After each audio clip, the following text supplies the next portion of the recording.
सारे छात्र एवं छात्राएं कैसे हैं। आशा करते हैं कि आप लोग स्वस्थ होंगे, मन से पढ़ाई करते होंगे। आज हम लोग Krishna board classes YouTube channel पर हिंदी गोधुली भाग 2 काव्य खंड के प्रेम ऐनी श्री राधिका और करील के कुंजन ऊपर 12 इस दोनों का ऑब्जेक्टिव और सब्जेक्टिव क्वेश्चन को देखेंगे, जो class 10th Bihar board exam के लिए बहुत ही महत्वपूर्ण है। तो आप लोग इसे निश्चित रूपेण कंप्लीट कर लीजिएगा, ताकि आगामी दिन होने वाले विद्यालय परीक्षा में भी ये काम आएगा। क्लास शुरू होने से पहले क्लास को ज़रूर आप लोग शेयर कीजिए, लाइक कीजिए, कमेंट कीजिए, और जो अभी तक इस चैनल को सब्सक्राइब नहीं किए हैं वह सब्सक्राइब ज़रूर कर लीजिएगा। जो कर लिए हैं उसको बहुत बहुत धन्यवाद। तो आइए आज हम लोग ये सर्वप्रथम ये लघुत्तरीय प्रश्न को देखते हैं। लघुत्तरीय प्रश्न हमारा क्या है, तो प्रेम ऐनी श्री राधिका का पहला क्वेश्चन है, कवि ने माली मालिन किन्हें और क्यों कहा है। कवि ने माली मालिन किन्हें और क्यों कहा है।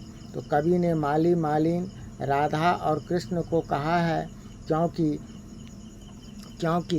कवि राधा कृष्ण के प्रेम मय युग को प्रेम भरे नेत्र से देखा है।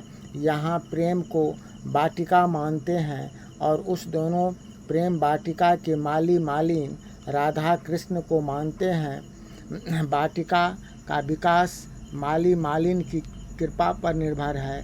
उसी तरह से कृष्ण भी अपना राधा को सर्वस्व अर्पण कर दिया। दूसरा प्रश्न जो द्वितीय दोहे के काव्य सौंदर्य को स्पष्ट करें। तो प्रस्तुत दोहे में सवैया छंद में भाव के अनुसार भाषा का प्रयोग अत्यंत मार्मिक है।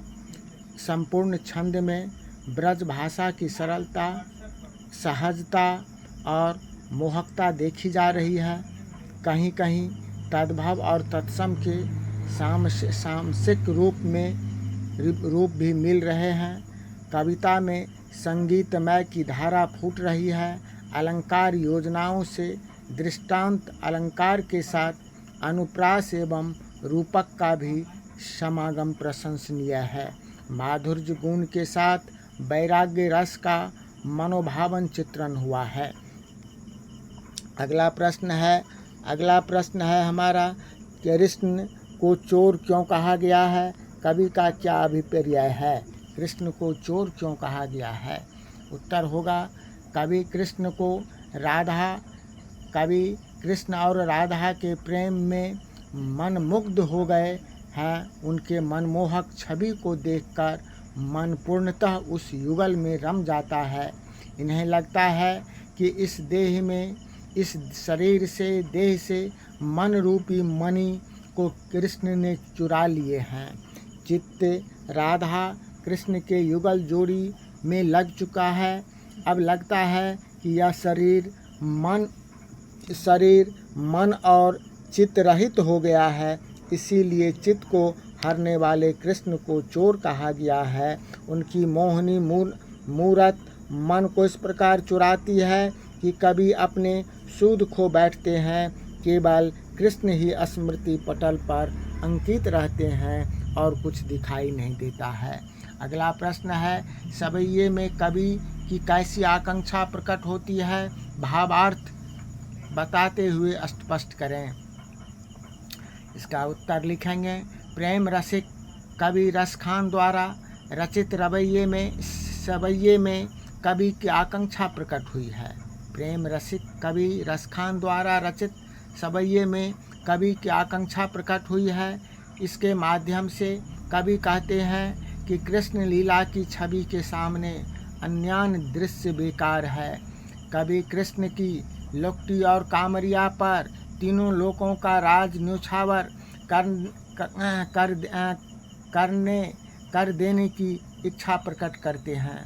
नंद की गाय चराने की कृष्ण लीला का स्मरण करते हुए कहते हैं कि उनके गाय चराने में 8 सिद्धियां और 9 निधियां का सुख भूल जाना स्वाभाविक है। ब्रज के वनों में के ऊपर करोड़ों इंद्र के धाम अर्थात स्वर्ग को न्योछावर कर देने की आकांक्षा कवि को प्रकट करते हैं। अगला प्रश्न अब जो है वह व्याख्या है। व्याख्या जो 5 नंबर का पूछा जाता है, ये दोनों व्याख्या को देखेंगे। पहला है मन पावन चित चोर पलक ओठ नहीं करी सकों। दूसरा है कि रस खान कबों इन आँखिन सो ब्रज के बन बाग तड़ाग निहारों। तो पहला क्या है, मन पावन चित चोर पलक ओठ नहीं करी सकों। इसका लिखेंगे इस तरह से। व्याख्या प्रस्तुत दोहे में कवि राधिका के माध्यम से श्री कृष्ण के चरणों में समर्पित हो जाना चाहता है। जिस दिन से कृष्ण से आंखें चार हुई, उसी दिन से सूध बूध समाप्त हो गई। पवित्र चित्त को चुराने वाले श्री कृष्ण के पलक हटाने के बाद भी अनायास उस मुख छवि को देखने के लिए विवश हो जाती है। वस्तुतः यहाँ कवि बताना चाहता है कि प्रेमिका अपने प्रियतम को सदा अपने ही आँखों में बसाना चाहती है। दूसरा है रस खान कब इन आँखिन सो ब्रज के बन बाग तड़ाग निहारों। प्रस्तुत पंक्ति कृष्ण भक्त कवि रसखान द्वारा रचित हिंदी पाठ्य पुस्तक के करील के कुंजन ऊपर 12 पाठ से उद्धृत है। प्रस्तुत पंक्ति में कवि ब्रज पर अपना जीवन सर्वस्व न्योछावर कर देने की भावमयी विग्धता मुखरित करते हैं। कवि इसमें ब्रज की बगीचा एवं तालाब की महत्ता को उजागर करते हुए निरंतर उसकी शोभा देखते रहने की आकांक्षा प्रकट करते हैं। प्रस्तुत पंक्ति के माध्यम से कवि कहते हैं कि ब्रज की बगीचा एवं तालाब अति सुशोभित एवं अनुपम है। इन आँखों से उनकी शोभा देखने बनती है।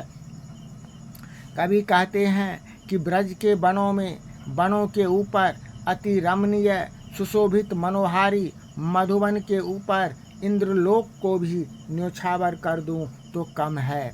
ब्रज के मनमोहक तालाब एवं बाग की शोभा देखते हुए कवि की आंखें नहीं थकती है। इसकी शोभा निरंतर निहारते रहने की भावना को कवि ने इस पंक्ति के द्वारा बड़े ही सहज शैली में अभिव्यक्त किया है। कवि को कृष्ण लीला स्थल के कण कण से प्रेम है। कृष्ण की सभी चीज़ें उन्हें मनोहारी लगती है। इस तरह से हम लोग ये सब्जेक्टिव महत्वपूर्ण लघुत्तरीय प्रश्न और दीर्घोत्तरीय प्रश्न दोनों देखें। व्याख्या आपको दीर्घोत्तरीय प्रश्न में 5 अंक के लिए पूछा जाता है और 2 अंक का स्तरीय लघुत्तरीय पूछा जाता है। अब हम लोग इसी तरह से ऑब्जेक्टिव क्वेश्चन देखेंगे। जो ऑब्जेक्टिव क्वेश्चन हमारा क्या है, ऑब्जेक्टिव क्वेश्चन में देखते हैं। पहला है संप्रदाय। पहला ऑब्जेक्टिव क्वेश्चन है संप्रदाय युक्त कृष्ण भक्त कवि कौन है। तो क्या होगा, रसखान। सही जवाब हमारा रसखान होगा। रसखान का मणि माणिक किसने चुरा लिया, श्री कृष्ण ने चुरा लिया। रसखान को पुष्टि मार्ग की दीक्षा किसने दी, गोस्वामी विट्ठलनाथ ने दी। कलघोत का पर्याय क्या होता है, कलघोत का पर्याय क्या होता है, कलघोत का होता है इंद्र।